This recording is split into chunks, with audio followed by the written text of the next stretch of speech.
Nagpur police आता किती संरक्षित आहे हेही बघायला मिळत आहे। अशीच एक घटना नागपूरवरनं गिट्टीगदान पोलीस ठाणा अंतर्गत समोर आलेली आहे। यामध्ये बघण्यात आलं आहे एक ट्रॅफिकचे जे कर्मचारी आहेत यांच्याच घरामध्ये काम करणाऱ्या एका व्यक्तीच्याच मुलाने थेट त्यांच्यावरती शिवागाळ करत त्यांच्या घराला लॉक लावण्यात आले।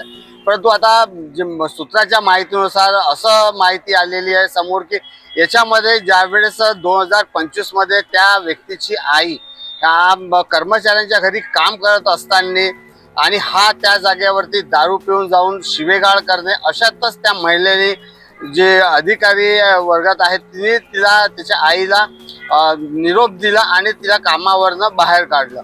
अशातच याच रागावरून काल रात्री ही घटना घडलेली आहे। याच्यामध्ये बघण्यात आलं की थेट आरोपी हा महिलेच्या घरी जातो आणि तिला शिवागाळ करतो आणि तिचाच घरचा लॉक उचलून थेट त्यांच्या घराला लॉक लावतो आणि तिथं पसार होतो।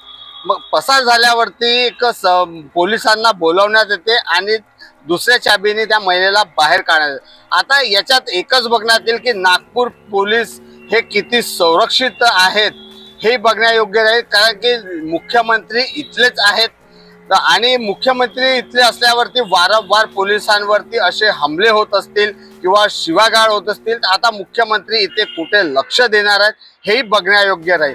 तर अशाच बातम्यांसाठी बघत राहा तुम्ही नागेश तित्रमारसह उद्गार न्यूज।